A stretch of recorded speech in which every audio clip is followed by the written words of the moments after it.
အားလုံးပဲမင်္ဂလာပါရှင်ဒီနေ့ကတော့ငကူဟင်းလေးချက်စားမှာဖြစ်ပါတယ်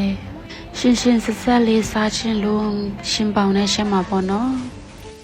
အရင်ဦးဆုံးစီလေးထဲမှာပေါ့နော်ပြီးလို့ရှင်ထောင်းထားတဲ့မြုပ်သီးရဲ့ချက်သွန်းဖြူရဲ့ထည့်ပြီးတော့စီတက်မယ်ရှင်ထိုင်းနိုင်ငံကငါးတွေကလေမွေးမြူရေးငါမလို့လားမသိဘူးစီတက်ပြီးမှချက်လို့ရှင်ပေါ့နော်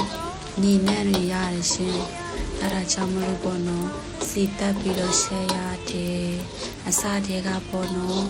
ကျမကစီမတက်ပဲနဲ့လုံးချက်လေးဆက်မှာပေါ့နော်ဒါပေမဲ့ညီမကြောက်လို့လုံးချက်လေးမဆက်တော့ပဲနဲ့စီတက်ပြီးတော့ရှက်မှာပေါ့နော်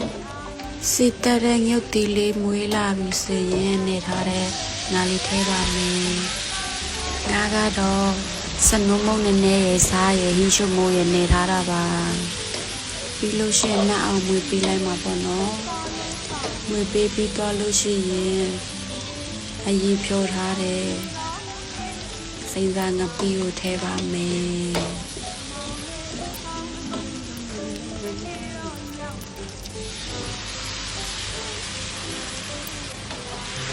ပြီးရင်တမအောင်ထပ်မွေးလိုက်မှာပေါ့နော်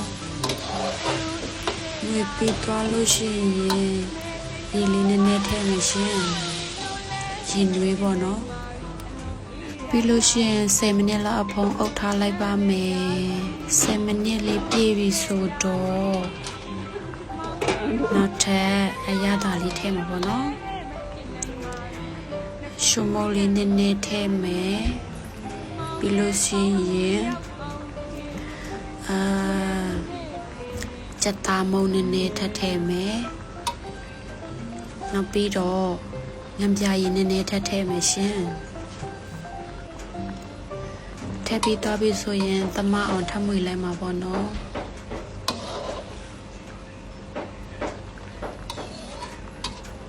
မွေပြီးတော့လို့ရှိရင်ရှင်ပေါင်ရွက်လေးထဲပါမယ်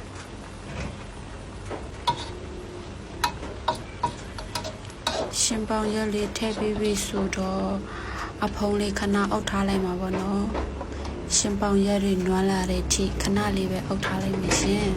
အခုရှင်ပေါင်ရွက်ကနွမ်းလာပြီဆိုတော့နည်းနည်းလောက်ထပ်မွေလိုက်မှာပေါ့နော်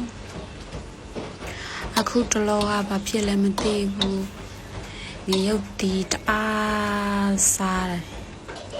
လိုက်ရင်လည်းစားလို့ကောင်းနေတာပဲအဲ့ဒါကြောင့်မို့ငရုတ်တီအလျှောက်ကိုလေးအများကြီးထောင်းပြီးတော့ထည့်ထားတာပေါ့နော်ငရုတ်တီစားများလို့မသိဝက်ချန်တွေလည်းထွက်နေပြီအရေးလေးနဲ့စမ်းစားမှမလို့ပေါ့နော်အဲ့ဒါကြောင့်မလို့အရေးခန်းအောင်မရှက်တော့ပါဘူးရှင်ခဏလေးထပ်ထားပြီးလို့ရှင်ရှာလို့ရပါပြီရေကနေနေလို့နေရေနေထပ်ပြည့်မှာပေါ့နော်အရေးလေးနဲ့စမ်းစားမှဖြစ်တဲ့အတွက်ရေနည်းနည်းလေးဆိုရင်စိတ်မပြေဘူးပေါ့နော်အနေတော်လေးထပ်ထည့်လိုက်တယ်ရှင်